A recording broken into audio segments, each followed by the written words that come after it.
All right. Hello there. Hopefully you can hear me.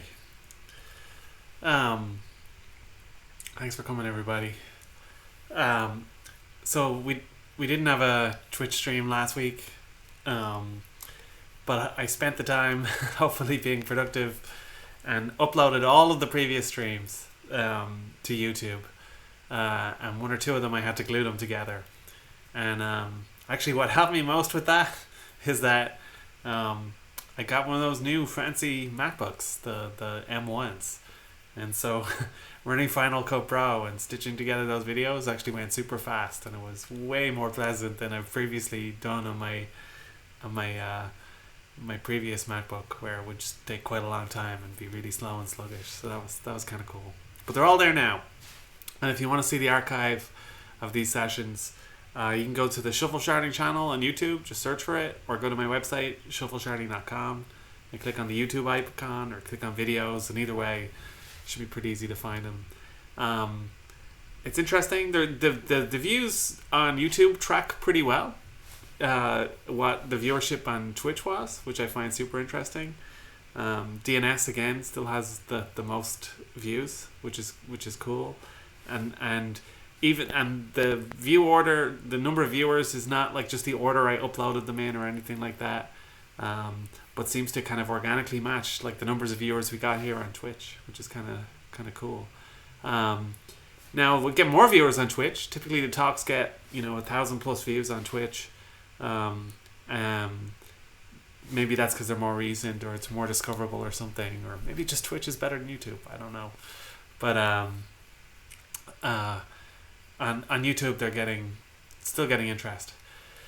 Anyway, if you're looking for any content, that's where it is now. So that's now done. And this one, hopefully, now that I have that MacBook, I'll just upload this right away. Once we're done, and hopefully I won't need to edit it or anything. I'll just get it right up. So that'll be nice and easy. As usual, if you've got comments, questions, whatever, put them in the chat. We'll try to get to them like while we're talking, or at the very least right at the end. I always do a scan and try to address anything that hasn't been covered. There are no dumb questions ever, and happy to go over things again if we need to, and happy to get down into any level of detail to help folks understand. We're going to talk about idempotency today. But before I get that, I should also just say I'll be at AWS reInvent in person in about whenever that is, 3 weeks time. Oh my god, it's soon. I think I'm probably going to do one of these streams from reInvent, because why not? So that might be a bit different and special. And if people have ideas for what topic to cover there, let me know. But all right, we'll dive into idempotency. I asked folks on Twitter yesterday about 3 topics. What would they like?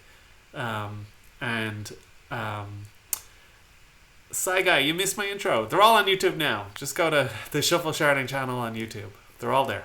Everything's uploaded. And I asked folks out of 3 topics what would they like me to cover. And the first topic was shuffle sharding, which I will cover at some point, and hopefully it will be interesting, but that got the least votes, even though I know people have been asking for it here in the chat, and we will get to it, I promise.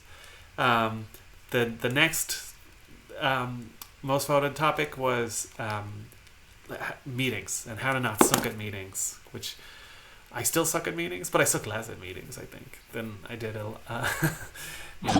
so what kind of soft skills we can use to make meetings more effective, because I know a lot of people hate meetings.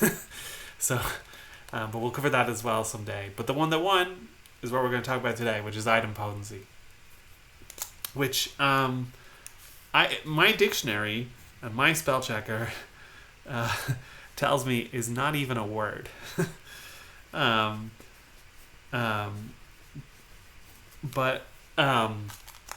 Yeah, when I type it into Twitter or MS Word or pretty much anything, I get the little squiggly lines under this word telling me it's a misspelling, and they have the word idempotent, right? But they don't have idempotence or idempotency, And so I actually don't know which is fully correct. Is it idempotence or is it idempotency? But I've always heard it as idempotency. That's just what I've always heard, and so that's what I'm going to use. And I've also heard people say idempotence or idempotency, right? Okay, I say idempotence or idempotency, and I think those are equally valid too. I don't think there's one true way to either spell or say this word. So already we're off to a complicated beginning. But idempotency can be a really intimidating thing. I remember first kind of even hearing the word in the context of the HTTP RFCs, right? So the protocol that the web uses, Hypertext Transport Protocol, that that's what your web browser is using to talk to a web server. The standard for that is an RFC, right, maintained by by a working group at the IETF.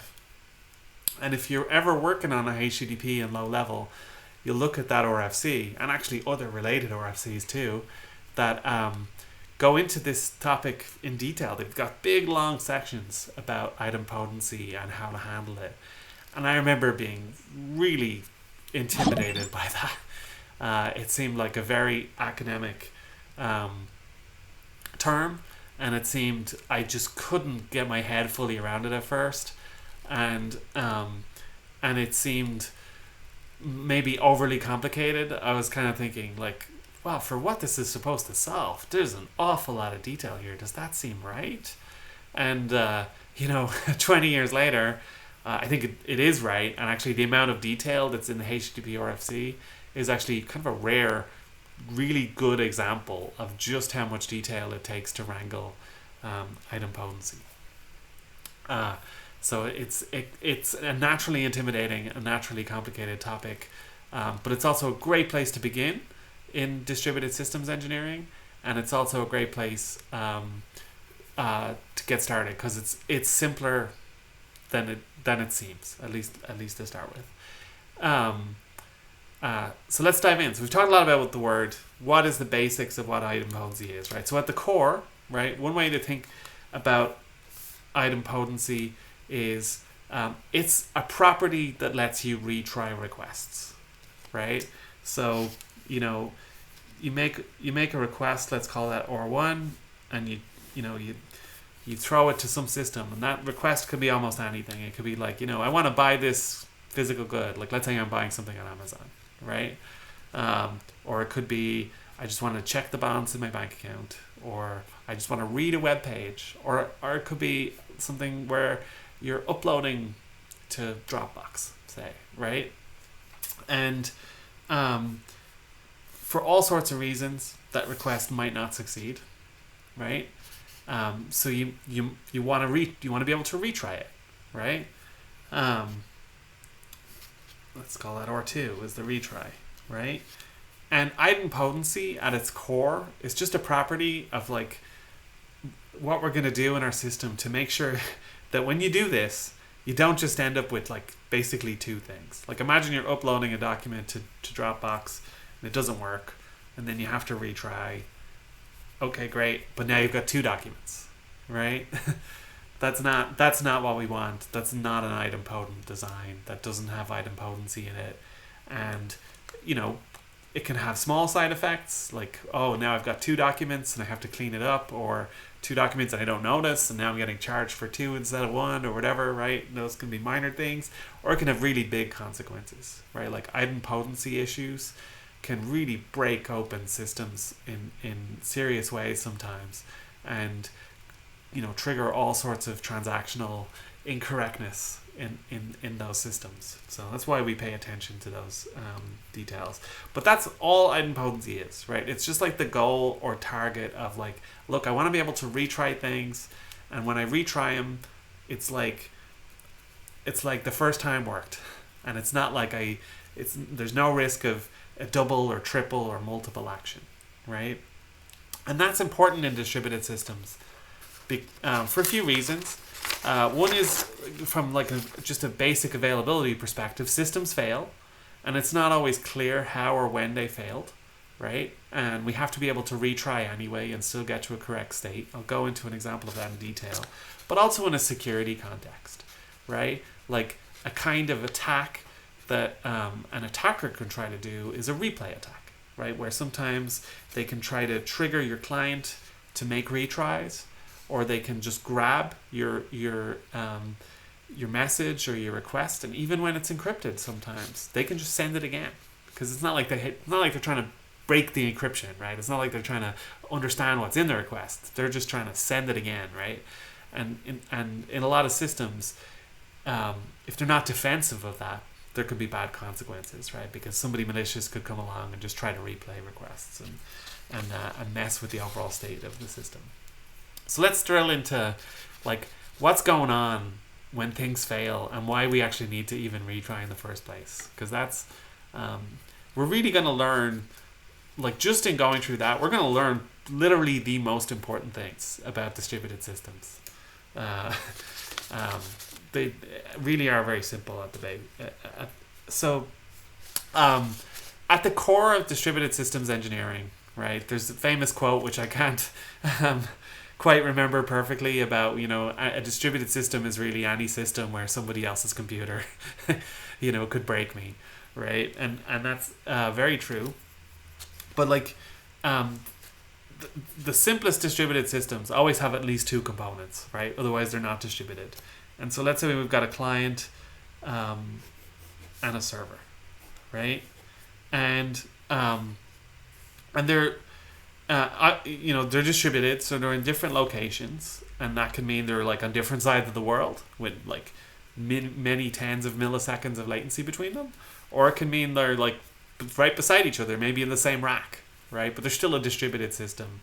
They're not the same system, and there's some medium of communication between them, right? So in our context, typically that's the internet protocol, right? Like IP, right? But they've got some way to talk to one another, right? And so in our model here where we were talking about requests, what that looks like in this system, right, is the client is making the request, right? So it's sending R1. And now let's say this request failed, right? From the client's perspective, right? Let's say the client never gets to the point where this request is completed and has a 200 OK response, if this is HTTP or whatever, that says, this request succeeded. So let's say this is a failed request from the client's perspective. Well, there's a few reasons that could be, right? So one reason is the request just never even made it to the server, right? It just got like dropped somewhere along the way, or there was some kind of transient problem, who knows, right? Like some network buffer filled up or whatever, right? And the request just never made it to the server. So that's one way it could fail, right? And maybe, and this request will just like time out from the client's perspective, typically, right? Another way is that it did make it to the server, right? And as far as the server is concerned, everything went fine.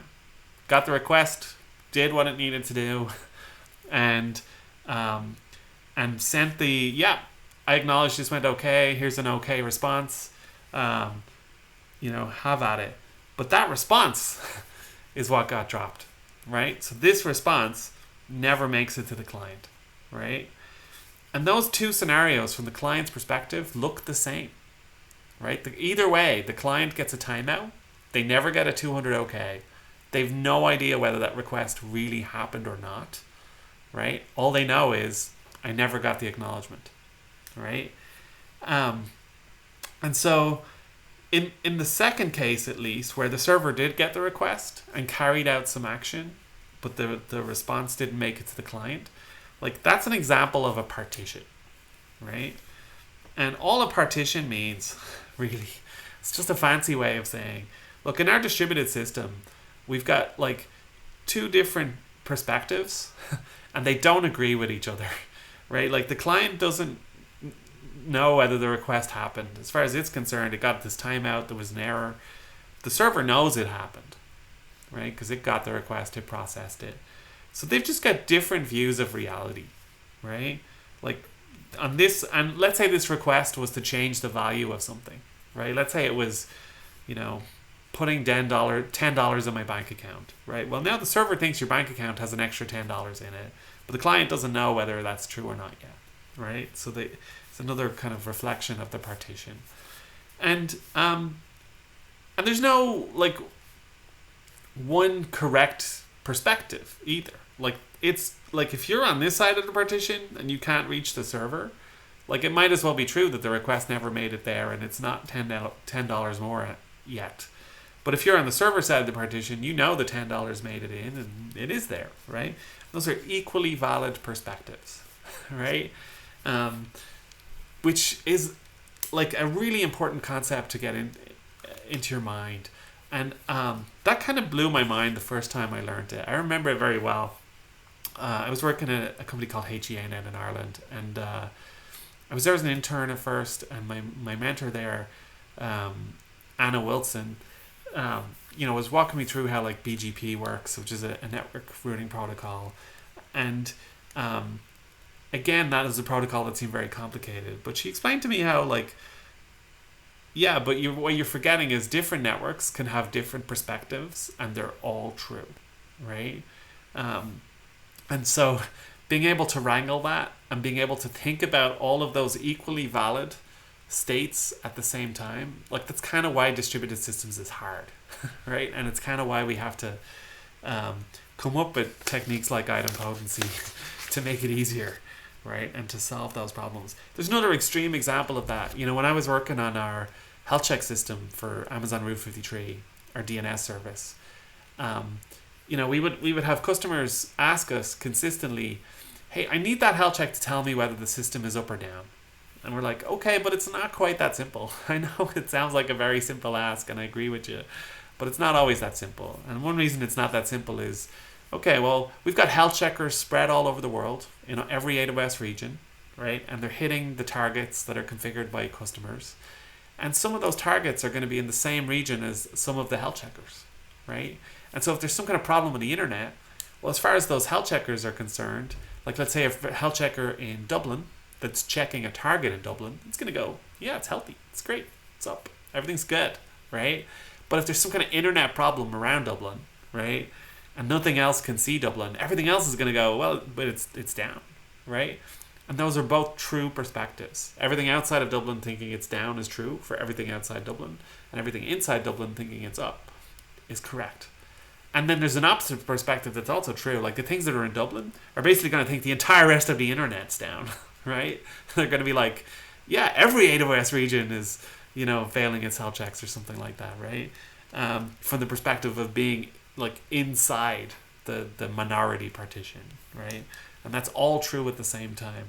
Now, in reality, we just don't really have partitions like that, right? Like we have a very reliable AWS backbone connecting all the AWS regions and all the rest, right? But in like a mathematical or academic sense, that is how you have to model it and how you have to think about it.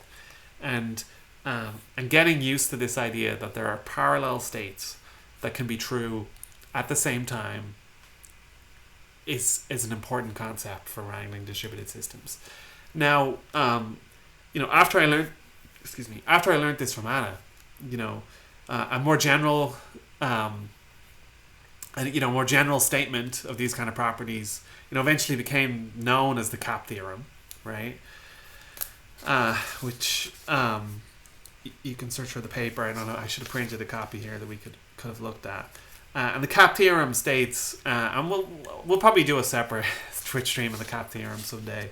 The CAP theorem, all it states is that any distributed system like this, anything that's got multiple nodes and anything that has mediums of communication between those nodes basically can't be consistent, highly available, and partition tolerant at the same time. You just can't have all of those things, right? And there's lots of ways to see it, and we'll go through that in a separate stream someday. In fact, there's refinements on this. The reality, like that sounds like, well, you have to sacrifice one of these things. Like let's sacrifice say consistency, right? And say, well, we're going to have high availability at any given time. Either side of the partition is always going to tell you what the value of something is, so that's highly available, and it's going to withstand partitions, just like this system is. They can't communicate, but like the client can still tell you what the value is. or the server can still tell you what the value is, but they won't be consistent because they'll tell you different values, right? Sorry, I muted there to cough. I have to cough every so often.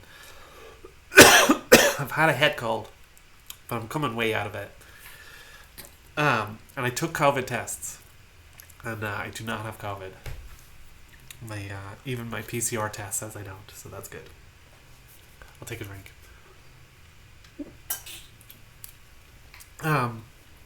Now, it can look like the CAP theorem lets you sacrifice any of those. Like I just showed you how to trade off consistency to get availability and partition tolerance. But the reality is it doesn't really work like that. You can basically have PA together, like partition tolerance and availability, or else you can have consistency. That's pretty much the only way you can arrange things, which is referred to as pack-elk, which I see Lulu put in the comments. So that's that's right. But we'll get into that deeper some other day. But for now, all that matters is, right, client makes a request. It cannot tell the difference between that request may have succeeded and I just didn't get the acknowledgement, or the request never even made it there. So the server never did something.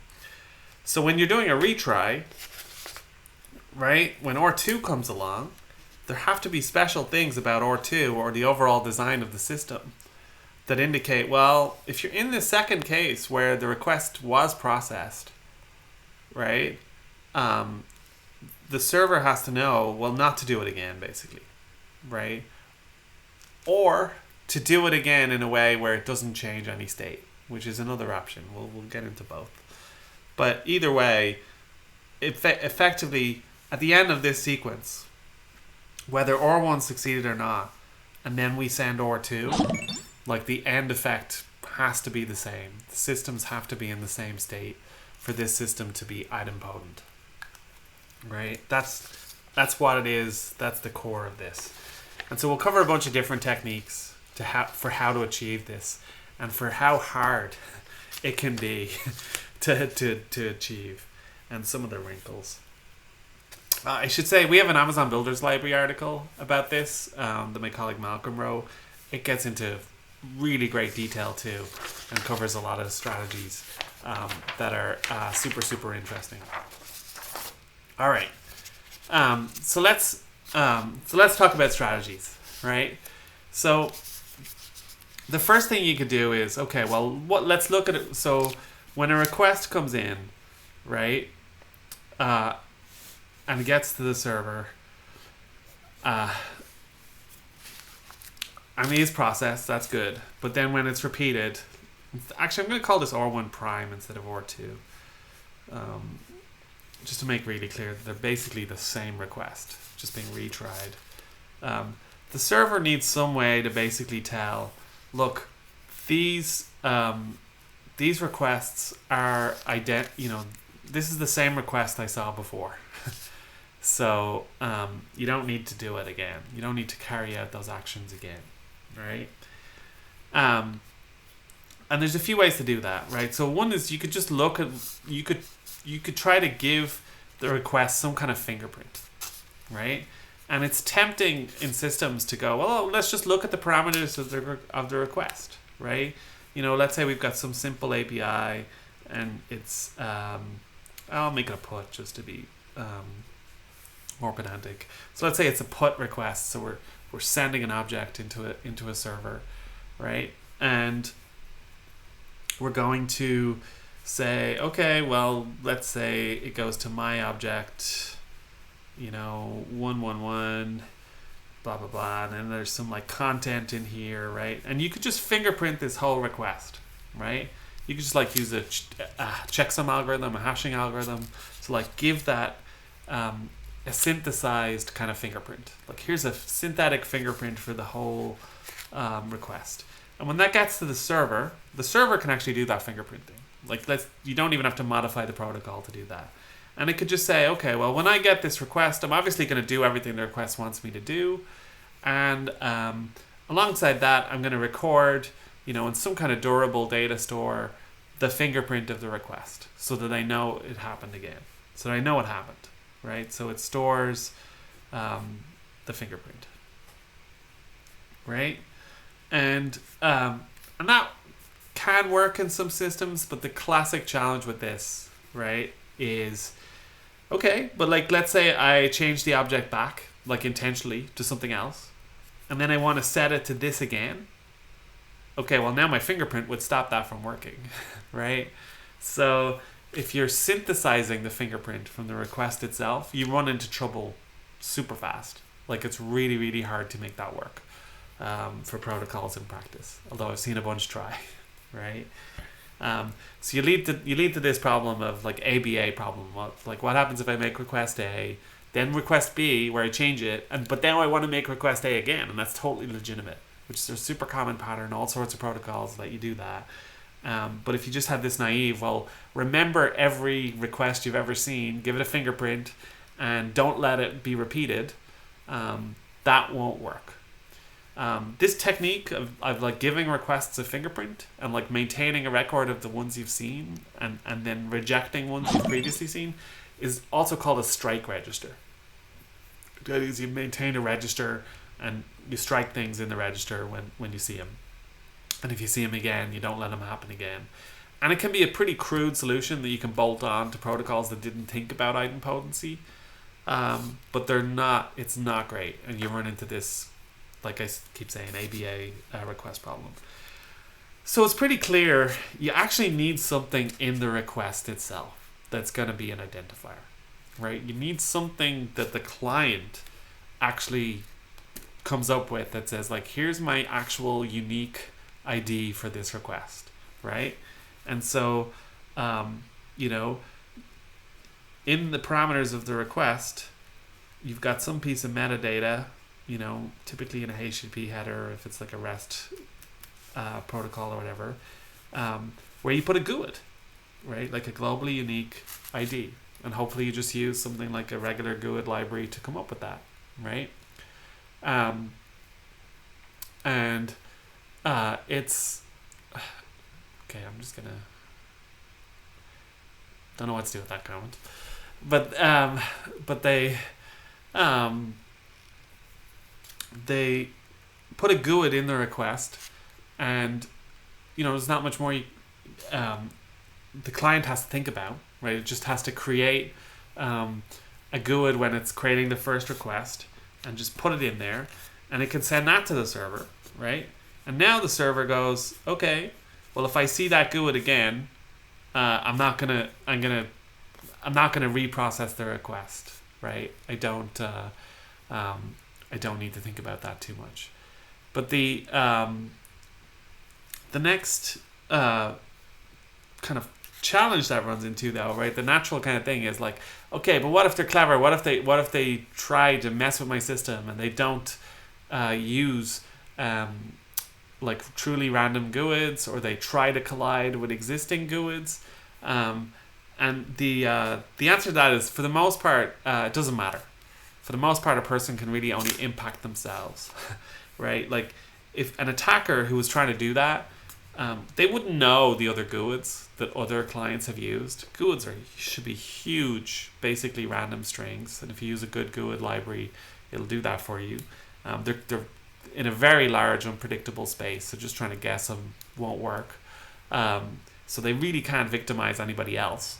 And yeah, they could victimize themselves. Like they could make request A with GUID A, and then they could make different request B but reuse the GUID. There's not much, not much harm caused by that. They're just making their own first request not get, or they're making their own second request not get processed. So it turns out when you threat model it, it's not that big a deal. Someone's asking, does this not need a huge amount of storage for all the GUIDs? Yeah, you got to record all the GUIDs. Typically, it's not a huge amount of storage. I mean, in the context of like things like an object store, or the kinds of requests that are like launching an EC2 instance, say, or something like that. Like storing a GUID is not a big deal. Lost my pen, but but yeah, you do have to do it. And so this is like the normal, like approach. Is this a single point of failure? Not really. I mean, how you store the GUIDs in a data store is the same as storing anything else in a data store. That data store itself can be distributed, sharded, all the usual things. So it's not necessarily, could be redundant and resilient. It's not introducing a single point of failure. But this is the general, like, how it's solved, right? The client comes up with a GUID. Sometimes these are called idempotency tokens, right? It accompanies the request, and then when the server gets it, it's like, okay, that GUID, I'm going to record that GUID in my, ACID data store of some kind, and then whenever a request comes in again with its own GUID, I'm going to see if I have that GUID already. And if I do, I'm not going to carry out the actions of the request, right? So the next kind of little piece of detail is, okay, now we want the requests to be idempotent, which means we want the client to experience normality as much as possible. And so I've seen a bunch of protocols get this wrong, where what they do is, okay, well, when I detect a duplicate request, they return some kind of error, right? So the server detects, okay, yeah, I've seen this GUID before. Here, dear client, you sent me a duplicate request. Okay. And what's the client supposed to do with that? Right? Well, now the client knows its action occurred. Great.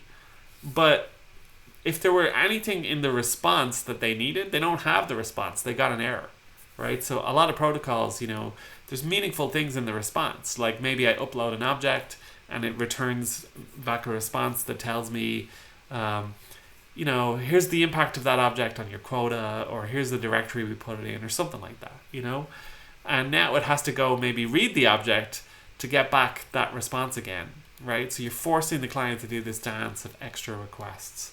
So our pattern in general is actually, if it comes in with a duplicate GUID, okay, we're not going to write it again. We're not going to carry out the actions, but we're going to give it the same response the first request got.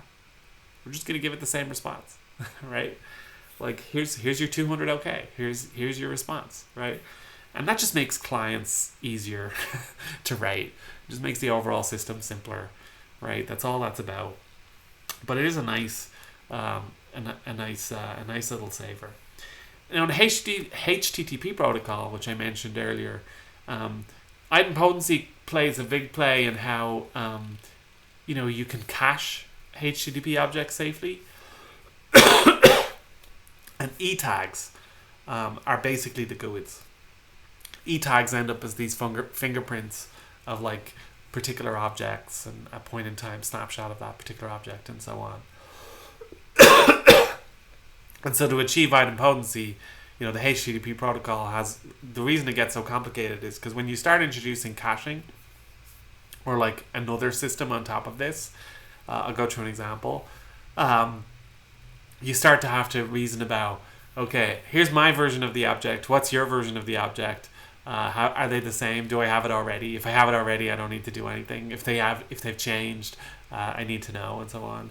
And so you get these patterns in the HTTP protocol where like every object has an E tag, and you can do these like if none match requests and so on, where you can like ask a cache, here's all the E tags I know about for this object. Is your copy the same as one of those? And if it is, I'm not going to bother downloading it, and so on, right? Which is another crazy kind of idempotence. Anyway, back to our simpler example. So we've got a pretty basic system now of how to achieve what idempotency is and how to achieve it in a distributed system, right? We make a request, we give it a GUID, we send it to a server, we have the server record that GUID in some kind of ACID way, and if a repeat comes in, we just make sure the server, when it's serving requests, checks whether that GUID's there already, and if it is, don't do anything, and ideally just return the same response you would have, right? So that's nice and straightforward. But let's talk through, let's make it a little bit more complicated and try to get into why it gets hard to solve this when you start adding 3, 4, 5 more systems, right? Like, or in general, why if you add more components to a distributed system, this problem only gets harder and harder, right? And to do that, we're going to go through the example of, like, let's imagine we tried to build an idempotency service, right? Let's say, you know, hey, we've got regular services back here, right? Like web services, and we don't want them all to have to do this GUID pattern. That's a pain, right? Let's try to do it for them. So imagine we've got a service here like API Gateway, right? And let's say we just want to add a feature to API Gateway that's like, you know, API, we're just going to solve your idempotency challenges, right? We're gonna take that over for you, so you don't have to anymore. This would be a great feature for API Gateway, right? Like right up its street. Its job is to make it simpler for, you know, customers to build APIs, right? So why not solve idempotency for them while we're at it, right? So imagine we did this, right? So imagine, okay, well, the clients still generate GUIDs, right? And it goes to API Gateway. An API Gateway, when it sees it, it goes, okay, I'm gonna look in my store for that GUID, and if it happened already, I'm not even gonna send the request to the server, right? Well, straight away the first problem then is, okay, well, how do I know what kind of response to give in that case? I'm kind of really only left with the option of returning errors, right? So it straight away kind of limits you to the pattern of the less good pattern that I mentioned, right? We can only return an error in that case and tell them that, hey, this request was processed already. Still, that might be worth it for the feature. Like, a lot of customers might be willing to make that trade-off and say, you know, in return for not having to build idempotency myself, I don't really care that a client is occasionally going to have to go through this little dance of getting an error and then going and have to make a read request to find out whatever it is they needed to find out, and so on, right? Like, that could be an okay trade-off. But a more serious problem is, okay, so the request makes it the API Gateway, and in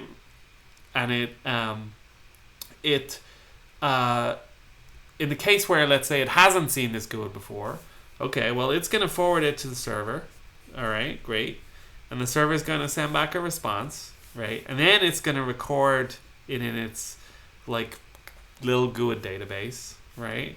And then it's going to send the okay response back to the client, right? Okay, but what if this failed? Or what? Well, okay, that's kind of okay because we're not going to have recorded the GUID. So that case actually doesn't matter.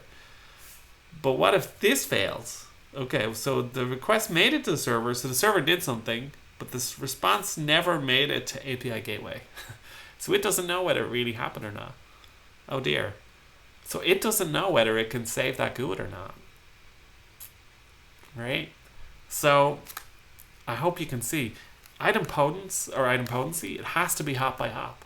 You can't build it for a system. Right? Every system that talks to another system has to think about this. So when you've got proxies or deep dependency trees, every single layer, they're going to have to think about this problem, right? Now you can simplify things a bit. You can use the same GUID at each layer, right? You can have this GUID here go to API Gateway, which can be passed on to the server, which in turn can be passed on to some microservice that it's depending on, and so on, right? And they can all use the same GUID in their own little data stores, but they each have to have their own that accompany any actions they're taking.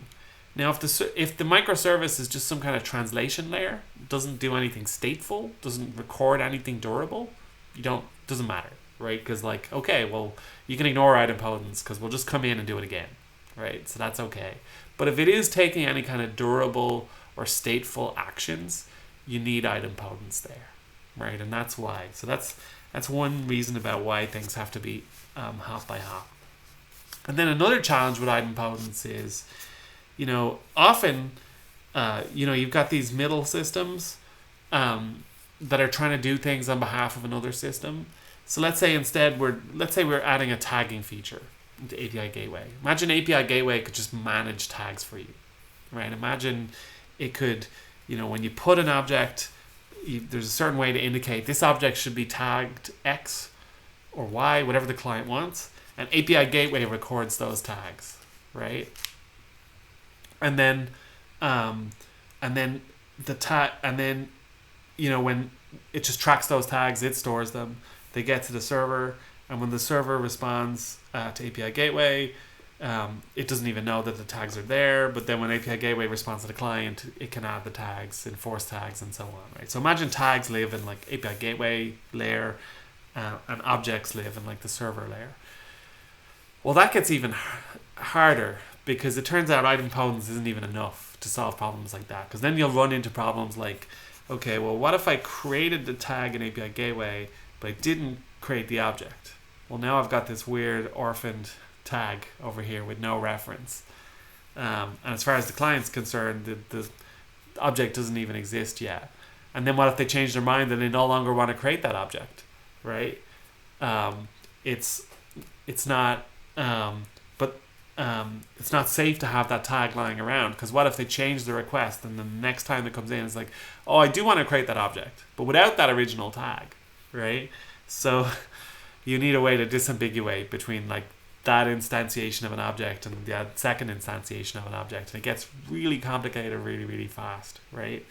And this is why eventually, like whenever you need to do things like that are coupled, or really strong idempotence across multiple layers, you eventually end up needing to do distributed transactions, where you have to run like a multi-phase commit protocol across all these layers, or you have to do like Paxos or Raft or something like that across all these layers.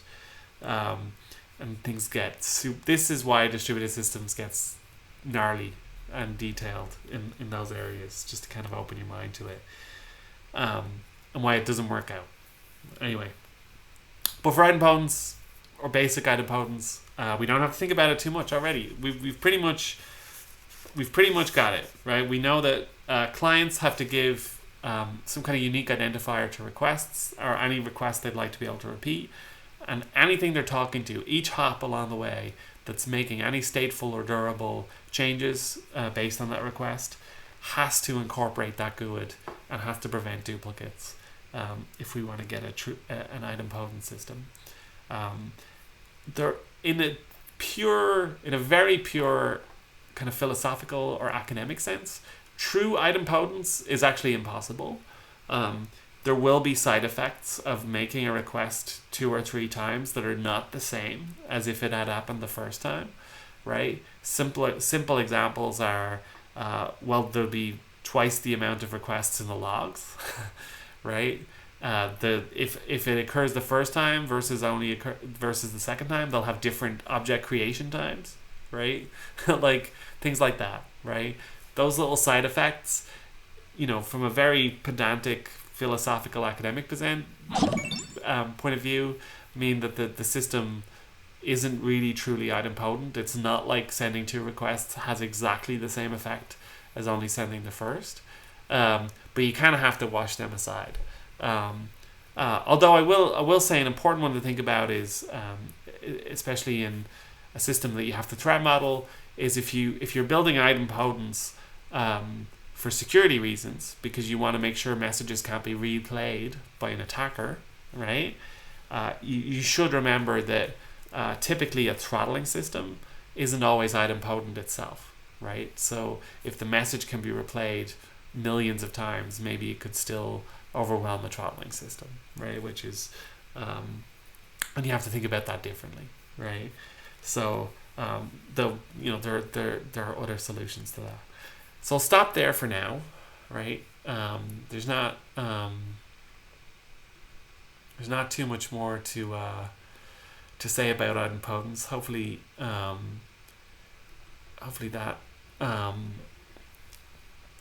that all made it in. I'm gonna go over all the questions now in a second, and then see what I might have missed, or see what people have. But as I said at the beginning, I think it's a good way to think about things as an intro. It gives you that first taste of differing perspectives in distributed systems, and why partitions are hard, and how we solve and wrangle some of these things. All right, let's see. All right, so first comment I didn't address already is the Nitro Enclave talk. Someone's referencing that. That is now on YouTube, so you can go look at that anytime you want. By the way, I'm using hexadecimal numbering on the YouTube talks, so we'll see how that goes. This is OX9, so I don't think anybody's going to be confused, but the next one, we'll see. We'll see how that goes. Let's see. Oh yeah, when we were figuring out HTTP, it's true. People were using modems. It was those times. All right, so Santana Andres has a point that when servers are distributed, like, how do you know some other server didn't respond to things? So this is a fundamental constraint in some distributed systems, right? So this is why, like, we can have CDNs relatively easily. So that's a content distribution network, right? And that's like a globally distributed set of servers that can cache and serve content, right?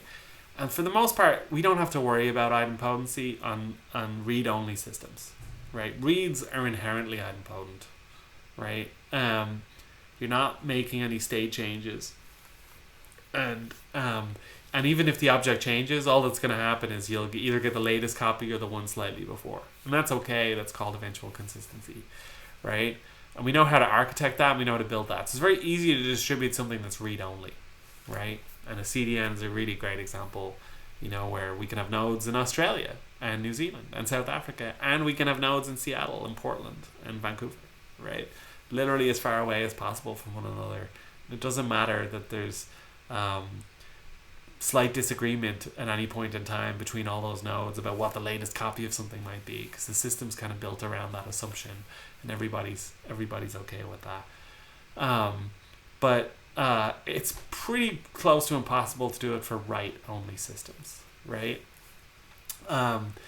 If you want to have idempotence, and if you want to be able to, like, persist and store durable copies of objects, like, you pretty much have your servers, your nodes pretty much have to be close enough together that you can do meaningful transactions and figure out whether you've got a unique, thing like a GUID token and so on.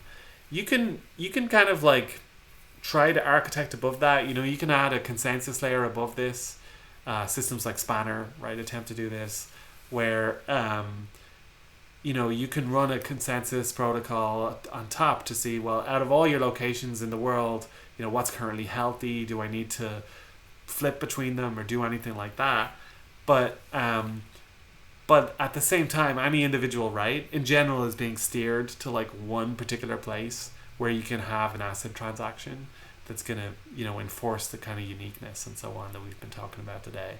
Because otherwise, if I can send a transaction to, like, Seattle and send a transaction to, like, Dublin at the same time, right? Those are best case, like, 40 milliseconds apart at the speed of light, right? So if they're happening in parallel, they have no way to check for mutual uniqueness that's, like, slow, that's faster than, like, 80 milliseconds, which is just too slow, right? Like, no one wants to wait 80 milliseconds for a request to get processed. So the speed of light and the size of Earth just gets in our way, right? So you've pretty much got no choice except to say, no, for this directory or this data collection, like, Dublin is the authoritative location for it, so it has to go to Dublin to be stored, or it has to go to Seattle to be stored, right? But only Seattle. And if I want to change my mind, right, I have to pause the system for at least 80 milliseconds to do any kind of flip, because I'll need some kind of signaling mechanism where it's like, look, you can't, like, you were writing to Dublin, I'm going to let it write to Seattle for soon, so you got to pause in Dublin for a bit and then let Seattle take over. And that always takes, there's two ways to do it. Either you can proxy the writes, but speed of light's going to kill you there too, or you can have a bit of a write pause, and that's kind of a fundamental constraint. Maybe we'll get into that in a separate talk someday about how that comes in and why it's such a gnarly problem of its own. But that's why you don't have to worry too much about whether the other servers distributed responded to things, because you just can't do that in the first place. You know, although I've seen a few people try to architect their systems that way, and they just end up, you know, vulnerable to duplicates. It's you know, there's just some basic laws of physics involved. So we'll see. We talked about GUIDs already. That's reminded me of something we didn't talk about, which I'm going to add another 10-minute section on now in a second. And do we typically handle the case where a repeat request comes in while the first one is still being processed? Yeah, so we generally do have to serialize requests to the same like object or whatever, right? So if you like put to an S3 object and you put again to the same S3 object, and those are like, from your perspective, happening in parallel, at some place in S3, those are actually being serialized, and they have to be, right, for the system to work and to have consistency. And that's true for databases, it's true for basically any durable storage system, or else you'll get chaos. From a computer science point of view, what two adjacent topics would I recommend to read about and learn more? Oh my god. Adjacent to idempotency, but I mean, directly on from idempotency is like caching and distributed transactions. That's where things get fun. Like, just start with like looking at, say, a simple two-phase commit and why it's structured the way it is. We'll probably get into that here some other day. Santana's making a point that requests can also arrive out of order. Happens all the time. You know, R2 can come in, and then R1 comes in, even though the client's in it before. But maybe that request gets unjammed, you know, in the network or whatever, and it's awake from the dead. And that, you have to think about that case too. And so that's something I didn't mention, right? Like, a terrible thing to use for idempotence is timestamps.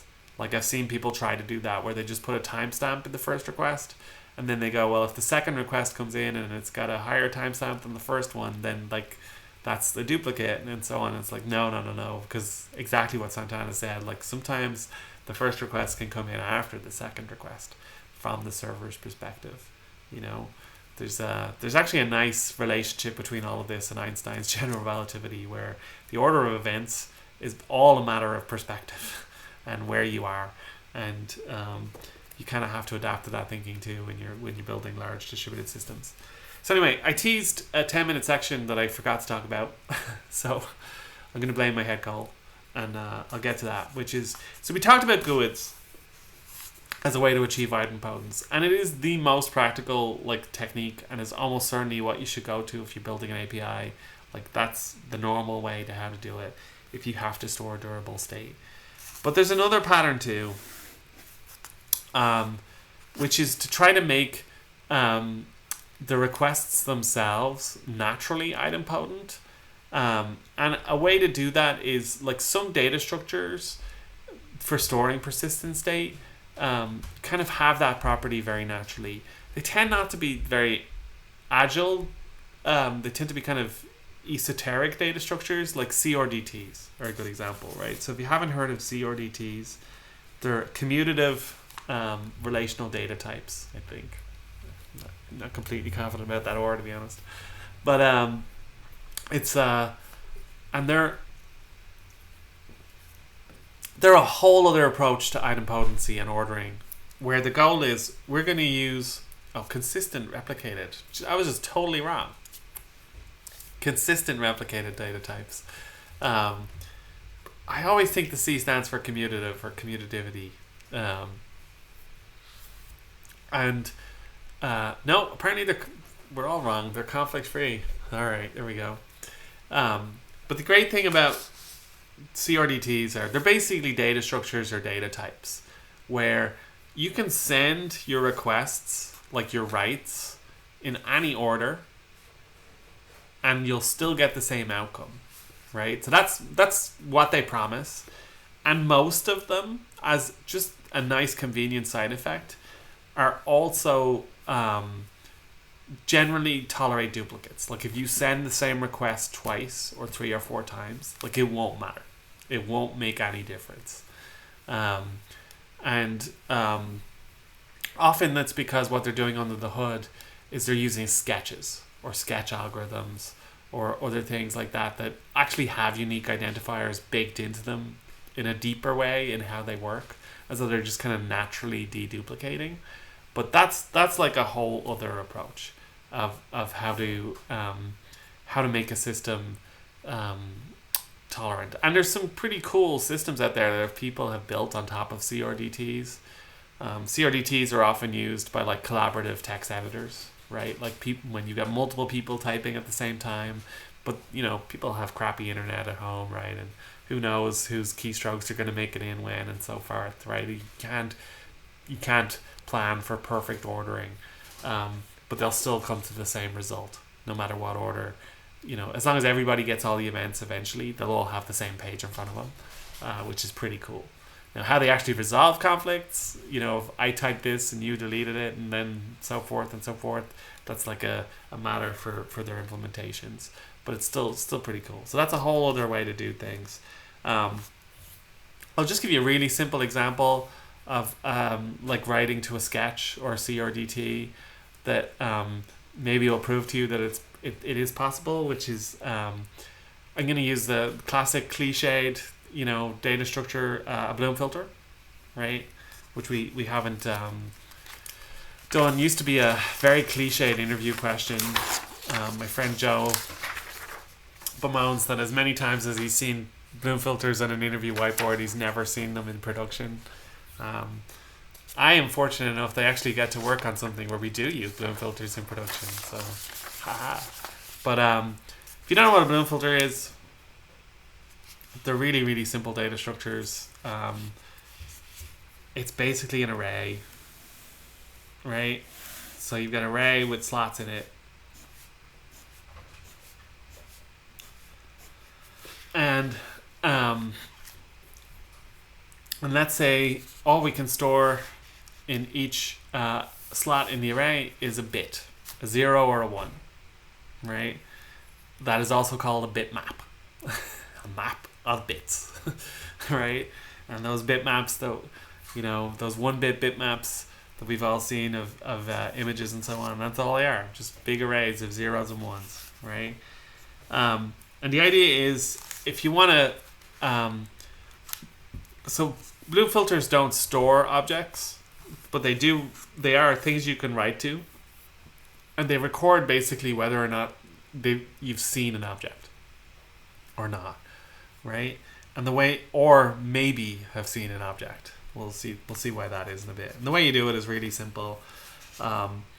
You've got a Bloom filter of any size you want. You make it as big as you like. The bigger it is, the more effective it'll be, but obviously it'll cost you more memory. But you get to make that trade-off. So you can but it's not uncommon for a Bloom filter to be like a meg, like really big, like a lot of bits, right? So like 1 million of these bits, right? And then you take some kind of input and you put it through a hash function, right? So let's say I've got an object. I'll just use my name as an input, and you run a number of hash functions on it. You get to pick the number of hash functions. The more you do, again, up to a point, the more effective the Bloom filter will be. We'll see why. But obviously it costs you for every single one you add, you have to compute it. So let's say I'm going to use 3, right? So I'm going to run 3 different hash functions on my name. Now, when I say 3 different hash functions, what does that mean, right? Usually that means actually we're going to use the same hash algorithm 3 times, but with a different seed, right? Like in real world terms, this might turn into, SHA-256, literally the string 1 plus the input column, right? And this one's going to be the same, but with a different input, with 2 plus whatever, right? And effectively this part here, where we're doing like SHA-256, but always starting with 1, and then always starting with 2, that's a different hash function, because they'll produce different outputs, right? Even though they're getting the same input, my name in both cases, they'll just get radically different outputs, because that's what hash functions are. you can get a Twitch stream about it if you want to go see. So we do that 3 times, and we get 3 completely different outputs. And then we take that output, so here it's a 256-bit number, right? And we try and turn that into like one of these array indexes. Like, let's say there's 1 million of these, so we take 2 to the 256 and we mod it by 1 million, right? And that gives us a number between 0 and 1 million, right? That this will correspond to.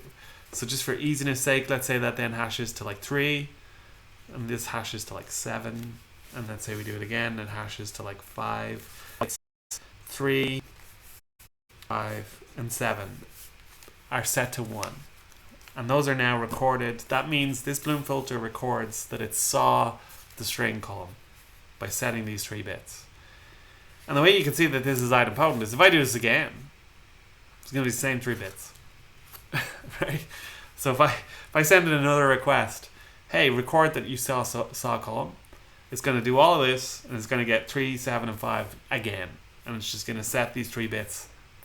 So whether the first requester is processed or not, by the end of the second, we'll still have bits 3, 5, and 7 set, no matter what. So it's naturally idempotent. Just to explain the rest of Bloom filters, since we're here, let's say we have another string. I'm going to pick Santana because I see his name in the comments.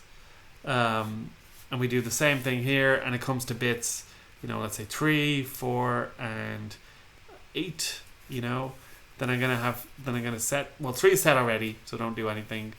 Now I'm gonna set 4, and I'm gonna set 8, right? And the Bloom filter kind of fills up over time. Now in reality, I'm gonna have 1 million of these bits, right? So it's not gonna be too dense. I'm gonna have lots of slots that are zeros.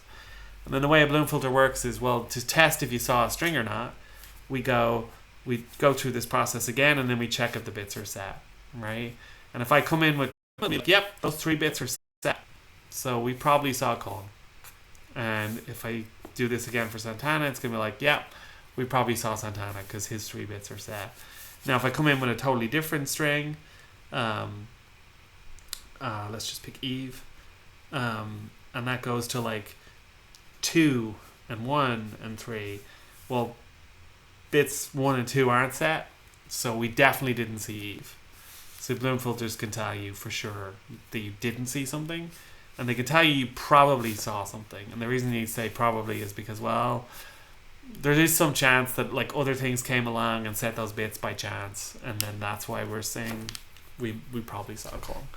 But that part doesn't matter. But for the idempotency purposes, just remember that, like, as far as this goes as a sketch algorithm, it's naturally idempotent, right? And there are indexes and other things. Hyperlog logs have a similar behavior, right? So there are other approaches than just setting GUIDs. If you want to get into much more advanced, data types. All right. What is the correct pronunciation of my name? Oh man, my parents say it different from each other. So good luck with that. I say Cullum, which most people can't really say. There's kind of slight vowel sounds in there that come from the Irish language that just don't seem to come naturally to people, and it doesn't bother me at all what people say. We have other vowel sounds in Irish too that just, are extremely unfamiliar to English speakers.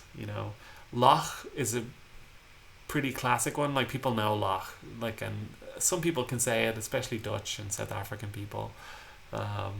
But then we have like an RH sound, at the end of the word cart, and there's a difference between cart and car in Irish, and there's a difference between Cullum and column, which you probably couldn't even hear, or at least a lot of people tell me they can't even hear.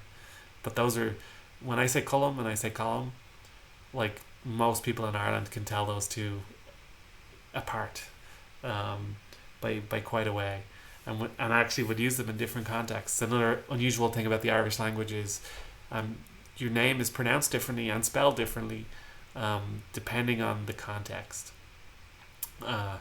Like it can be column, hullum, whillum.